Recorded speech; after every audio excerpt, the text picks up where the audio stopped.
So, good morning, good evening. Hey, bunny rabbit. So, good morning, good evening, good afternoon. Whatever time of the day it is for you. For me, it is... You should be able to see it from that angle, but it is 8:35. As my phone says, it's the 23rd of August. And,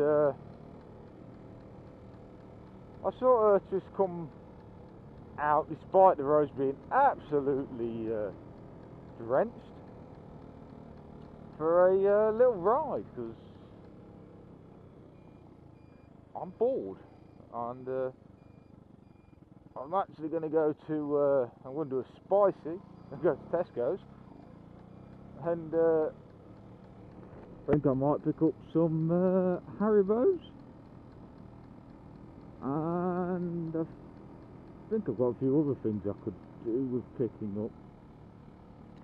Well, I should have not come this way.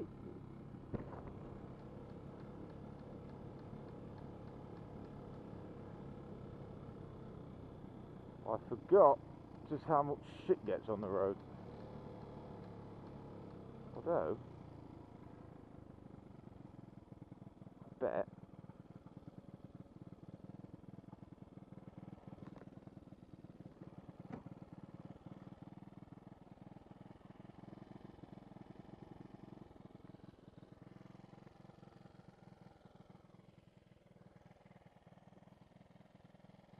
no, it's too dark really.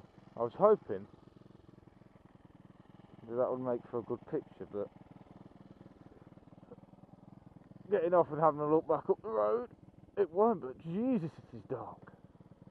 I mean, it's not really dark, it's still quite light, it's just obviously under the trees. So yeah, I thought whilst I was out, I'd have a quick record to slot in somewhere. And this is quite a the topic I wasn't going to record. I hadn't even put much thought into it really, but I was having a word with a fella I know. I know him awfully well, but it's just one of them things that you just happen to speak to people. And that's replacing your crash helmet if you've dropped it, or if you've had been in an accident and you've hit your head. And for a bit of context, last week I thought I'd put my helmet on the side, but it apparently turned out I hadn't.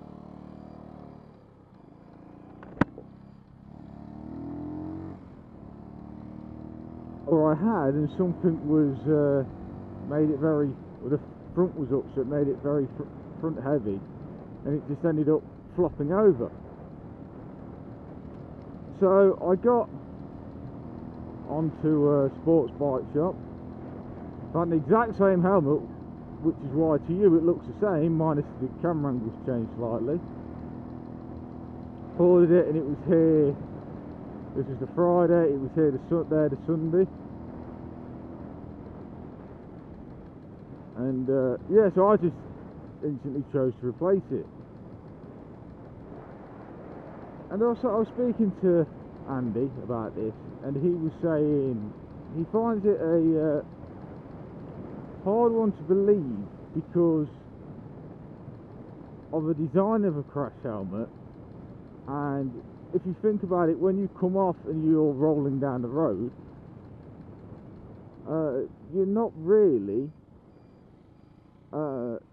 well, you are going to hit your head several times, and you're not, the bit that he's arguing is you're not telling me, or him as he said, that a helmet's not made to withstand being slightly battered and bruised as you go down the road.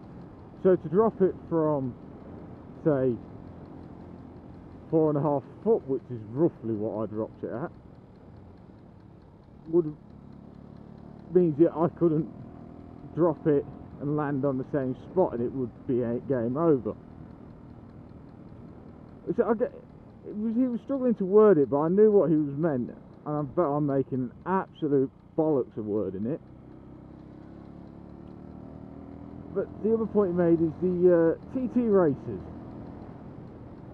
When they obviously leave the bike, they go hurtling. You've got to look at Guy Martin.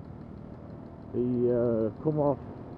I don't know if the bike caught fire or something weren't right, and he ended up ditching the bike at about 140 mile an hour.